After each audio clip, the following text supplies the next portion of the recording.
अस्सलाम वालेकुम। आप लोगों को पता है कि बिटकॉइन आज 20 नवंबर को 93,900 अपना ऑल टाइम हाई टच करके आया है। वैसे 20 नवंबर मुझे तो याद ही रहेगी क्योंकि आज मेरा बर्थडे भी है। ठीक है, 20 नवंबर, आई एम स्कॉर्पियन। तो बहुत सारे लोग ये पूछ रहे हैं, सोच रहे हैं कि क्या हमें बिटकॉइन लेना चाहिए, अभी लेना चाहिए। इस सवाल के जवाब में तीन तरह के लोग आते हैं और उन तीनों के बारे में मैं अपनी राय दूंगा कि क्या आप लोगों को बिटकॉइन लेना चाहिए या नहीं लेना चाहिए। पहले वो बंदे आते हैं जो सोचते हैं कि मैं सुबह लूँ शाम को बेच दूँ, या लूँ और घंटे 2 घंटे बाद प्रॉफिट में बेच दूँ। ठीक है, इस तरह के लोग। या मैक्सिमम कोई बहुत ही तगड़ा हिम्मत वाला है तो वो कहता है जी कि नहीं, मैं इसको रखूँ, लूँ, हफ्ते तक अच्छे प्रॉफिट में बेच दूँ। या कुछ और ज़्यादा हौसले वाला है तो वो महीने 2 महीने की होल्डिंग करने की उसमें हिम्मत है, तो वो क्या उसको बिटकॉइन लेना चाहिए। दूसरी कैटेगरी वो आ जाती है कि जो थोड़े से लॉन्ग टर्म सोचते हैं कि भाई मैंने कुछ सेविंग करनी है, तो वो सेविंग बजाय मैं किसी और चीज़ के अंदर करूं, तो क्या मैं बिटकॉइन के अंदर साल 2 साल के लिए सेविंग कर लूं तो मुझे अच्छा एक रिटर्न मिल सकता है। तीसरी कैटेगरी आ जाती है उन लोगों की जो ये सोचते हैं कि मैंने लॉन्ग टर्म अपने बच्चों के लिए कुछ सरमाया इकट्ठा करना है, जब मेरे बच्चे बड़े हो जाएंगे उनकी शादियों के लिए, या उनके एक अच्छे मुस्तकबिल के लिए, या अपनी एक लॉन्ग टर्म सेविंग के लिए मैंने बिटकॉइन लेना है। मतलब कि इसके अंदर 5 साल, 10 साल, 15 साल का पीरियड इसके अंदर इन्वॉल्व है। तीसरे इस टाइप के बंदे, क्या उनको बिटकॉइन लेना चाहिए और स्पेशली अभी क्या लेना चाहिए करंट सिनेरियो के अंदर। इसके बाद हम एक और चीज़ डिस्कस करेंगे और वो मैं आप लोगों पे छोड़ूंगा। उस पर आप लोगों ने मुझे अपना एनालिसिस देना है कि क्या इसमें कितनी सच्चाई है, झूठ है, सही है या गलत है। आप लोगों की इसके बारे में क्या राय है वो आप लोगों ने मुझे बताना है कि दुनिया में एक मिस्ट्री चल रही है कि क्रिप्टो के ज़रिए ही दुनिया को मतलब कि कंट्रोल किया जाएगा। ठीक है, तो ये भी वीडियो के एंड वाले सेक्शन में हम डिस्कस करेंगे। उस पर आप लोगों ने मुझे अपनी राय लाजमी से देनी है। पहली बात आ जाती है उन लोगों की जो डे ट्रेडिंग करना चाहते हैं या न्यू ट्रेडर हैं और उनके पास थोड़े से पैसे हैं। वो कहते हैं कि यार मैं बिटकॉइन लेना चाहता हूँ, बस जैसे प्रॉफिट हो निकल जाऊँ, ये वो। उन लोगों के लिए मेरी क्या राय है। देखिए, सबसे पहले तो उन लोगों के लिए मेरी ये राय है कि सबसे पहले मार्केट के थोड़ा सा, ज़्यादा नहीं, मुझे पता है आप लोगों को इतना नॉलेज नहीं है, थोड़ा से चार्ट्स को समझ लें। 4 आवर्स की कैंडल्स को देख लिया करें, 1 डे की कैंडल को देख लिया करें, वीकली क्लोजिंग कैंडल को देख लिया करें, और बॉटम को देख लिया करें कि यार एक दिन में बॉटम क्या था, टॉप क्या था। तो उसके अंदर वो थोड़ी बहुत ट्रेड लेके जहाँ पे भी प्रॉफिट नज़र आए निकल जाए। ठीक है, और उसके बाद यहाँ पे मैं आप लोगों को एक सेंसेबल तरीका जो स्पॉट ट्रेडिंग का होता है, फ्यूचर की तो फ्यूचर पे तो मैं बात ही नहीं करता। ठीक है, स्पॉट ट्रेडिंग का जो एक सेंसेबल तरीका ये होता है कि अगर आप लोगों ने डे ट्रेडिंग करनी है 1-2 दिन की या 5 दिन की, 10 दिन के लिए होल्डिंग टाइप, इस टाइप की ट्रेडिंग करनी है, तो जितना आप लोगों के पास कैपिटल होता है, मतलब कि जितनी आप लोगों के पास इन्वेस्टमेंट होती है, वो कभी भी आप लोग एक पॉइंट के ऊपर बाइंग नहीं करते।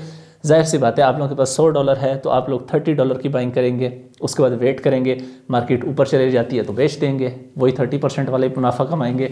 नीचे आ जाती है तो फिर वो जो आपके पास 70% बचा पड़ा है उसमें से फिर 20% की मज़ीद बाइंग करेंगे, वगैरह वगैरह। इसी तरीके से डिप्स में बाइंग करेंगे।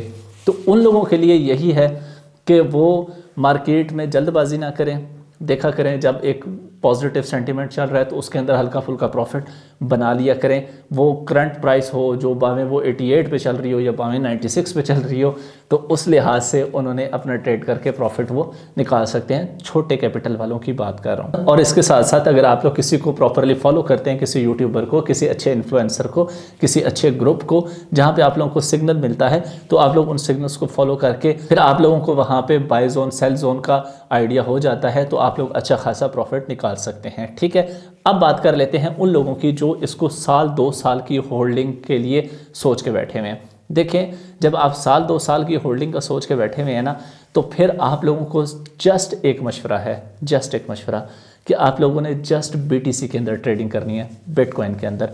उसके बाद आप लोगों ने एकदम से सारा पैसा नहीं डालना बिटकॉइन के अंदर।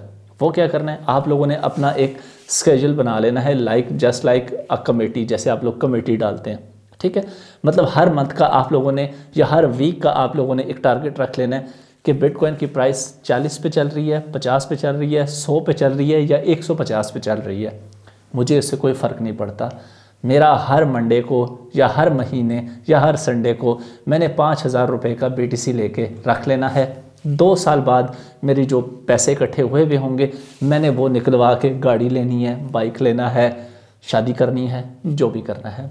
2 साल तक अगर आप लोग इसकी अच्छी खासी होल्डिंग करते हैं तो ये आपको 30 से 40%, मेरे जो एक कमज़ोर एनालिसिस है उसके मुताबिक भी आप लोगों को 30 से 40% आफ्टर 2 ईयर्स, अगर आप लोग BTC में रहते हैं तो ये आप लोगों को 40 to 50%, 30 to 50 कर लें, 30 to 50% आप लोगों की सेविंग के ऊपर आप लोगों को प्रॉफिट निकाल के दे सकता है। इसके दौरान आप लोगों ने बाय प्राइस को भी आप लोगों के लिए मैटर नहीं करती, मार्केट ऊपर जा रही है नीचे जा रही है वो भी आप लोगों के लिए मैटर नहीं करती, क्योंकि जब टारगेट 2 साल का है या 2 साल का है तो उसमें 1000-2000 ऊपर नीचे होना आप लोगों के लिए ये मायने नहीं रखता। जिस दिन आप लोगों ने बाइंग करनी है सिर्फ उस दिन आप लोगों ने अपनी क्रिप्टो की एप्लीकेशन ओपन करके देखनी है, बस बाइंग की बंद कर दी, उसके बाद आप लोगों ने वो ओपन करके नहीं देखनी, वरना वैसे ही आप लोगों का बीपी ऊपर नीचे होता रहेगा। ठीक है, या जस्ट लाइक जैसे आप लोग कमेटी डालते हैं तो हर महीने चुप करके कमेटी दे देते हैं, हर महीने कमेटी वाले से ये नहीं पूछते आंटी हमारी कमेटी कब निकलेगी। ठीक है, तो आप लोगों को बस निकलने वाली डेट का पता होना चाहिए और एक टारगेट होना चाहिए कि यार आज से 2 साल बाद फलां डेट को मैंने अपना पैसा जो है यहाँ से निकालना है, तो आप लोगों का टारगेट सिर्फ विड्रॉ डेट के ऊपर होना चाहिए। अब जो तीसरी कैटेगरी आ जाती है जिन्होंने आगे 10-15 साल के लिए होल्डिंग करनी है, वो अपने जहन में ये बात रखें कि आने वाला जो दौर है, जो आने वाला फ्यूचर है वो क्रिप्टो इंडस्ट्री का ही है। अगर आप लोग अपने बच्चों के लिए कोई अच्छी सेविंग करना चाहते हैं, जस्ट लाइक जैसे आप लोग इंश्योरेंस करवाते हैं, ये आजकल जो ज़्यादातर स्कैम भी चल रहे हैं, ये जुबली वाले हो गए और पता नहीं कौन कौन से वाले हो गए, आदम जी वाले हो गए। ठीक है, इनके अंदर हर साल आप लोग पैसा डाल रहे होते हैं और 20 साल बाद भी आप लोगों को उसके ऊपर टैक्स ला के उसका आधा मिलता है जितना आप लोगों ने जमा कराया होता है। ठीक है, तो आप लोगों के लिए भी कोई बाइंग रेंज नहीं है कि जी जब BTC यहाँ पे आए तब आपने लेना है, आप लोगों के लिए भी कोई बाइंग रेंज नहीं है। आप लोगों को बस ये है कि जब आप लोगों के पास पैसा आ गया आप लोगों ने चुप करके लेके रख लेना है, उसके बाद आप लोगों ने दोबारा उसको ओपन करके रोज़ नहीं देखना कि भाई ऊपर गया या नीचे गया। क्यों? क्योंकि इसका जो टारगेट है अगर आप लोग 10-15 साल तक होल्ड करके रखते हैं तो ये आप लोगों को 5 to 6x तक प्रॉफिट निकाल के दे सकता है। आप शायद सुनने में ये आप लोगों को बात थोड़ी सी अजीब लग रही हो, तो याद होगा आपको 2014 गूगल करके देख लें कि 2014 में क्या प्राइस थी BTC की और आज क्या है। उस वक्त लोग BTC के बारे में क्या सोचते थे और आज लोग BTC के बारे में क्या सोचते हैं। ठीक है, अब इस दौरान जाहिर सी बात है बहुत से उतार चढ़ाव आएंगे, बहुत से फंडामेंटली ग्लोबली इन्वायरमेंट चेंज होगा, बहुत से मसाइल हो सकते हैं, बहुत सी जंगें लग सकती हैं, बहुत से और प्रेशर आ सकते हैं। तो जब आप लोगों का टारगेट 3 to 5x होगा तो उसके अंदर 20,000, 30,000, 40,000 का उतार चढ़ाव मैटर नहीं करता। ठीक है, जब आपका एक टारगेट 5x का है या 4x का, 5x का, 6x का जब आप लोगों का टारगेट है तो उसमें ये छोटी मोटी डिप्स, स्पाइक्स वगैरह ये मैटर नहीं करती हैं आप लोगों के लिए। ठीक है, तो होप से मैंने तीनों कैटेगरीज को कवर कर लिया है। अब यहाँ पे मैं आप लोगों के साथ एक बात शेयर करना चाहता हूँ। मैंने ये बात किसी एक एनालिस्ट से सुनी है, मैं उसको बहुत ज़्यादा सुनता हूँ, मैं उसका नाम नहीं लेता, हो सकता है कुछ लोग इख्तलाफ कर रहे हो तो उसके बारे में कोई गलत राय ले लें। आप लोगों ने मुझे इसके ऊपर अपनी राय लाजमी से देनी है। उनका ये कहना है कि देखें, ये इस सब के पीछे, क्रिप्टो इंडस्ट्री के पीछे और ये सब इलेक्ट्रॉनिक या डिजिटल करेंसी के पीछे अमेरिका और इसराइल का एक बहुत बड़ा प्लान है इसके पीछे। अच्छा, प्लान क्या है कि पहले इन्होंने पूरे दुनिया के ऑर्डर को कंट्रोल करने के लिए पहले इन्होंने ज़ोर लगा के देखा, जंग लगा के देखी, ये नाकाम हो गए। इनको पता था कि पावर के साथ, ताकत के साथ दुनिया को कंट्रोल नहीं किया जा सकता। ठीक है, फिर इन्होंने एक और रोला निकाला जिसको IMF कहते हैं। ठीक है, IMF के थ्रू इन्होंने दुनिया को कंट्रोल करने की कोशिश की, उसमें भी ये इतने कामयाब नहीं हुए। ठीक है, तीसरा इन्होंने एक बार फिर अपना जोर आजमा के देख लिया।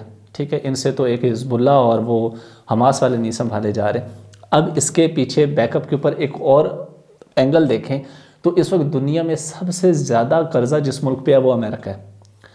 अब यहाँ पे अमेरिका ने इसको ऑफिशियली अडॉप्शन का ऐलान कर दिया है, क्योंकि डोनाल्ड ट्रंप ने अभी जनवरी में हुकूमत संभालनी है और डोनाल्ड ट्रंप की कैबिनेट के बंदे ने ये एक बिल की सजेशन दी है कि अमेरिका हर साल 2 लाख BTC बाय करके एज अ रिज़र्व रखेगा। जिस तरह हर मुल्क के पास कुछ रिज़र्व्स होते हैं ना, गोल्ड में रिज़र्व्स होते हैं, डॉलर्स में रिज़र्व्स होते हैं, अमेरिका BTC को एज अ रिज़र्व रखेगा और हर साल 2 लाख BTC की ख़रीदारी होगी।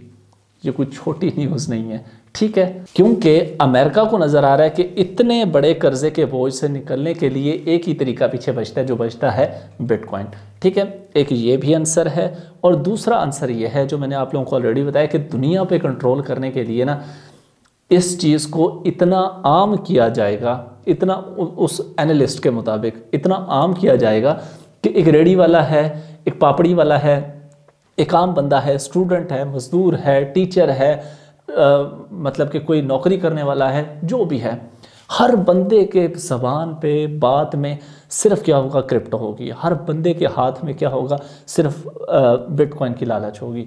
जब पूरी दुनिया इस काम के ऊपर लग जाएगी ना, तो ये पूरी दुनिया की इकोनॉमी को डिजिटली कंट्रोल कर सकेंगे।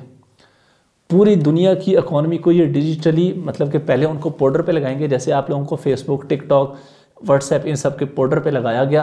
अब आप लोगों से उसी पाउडर से पैसा कमाया जा रहा है, लाइक एडवर्टीजमेंट वगैरह वगैरह। शायद आप लोग इन चीज़ों को समझते हो।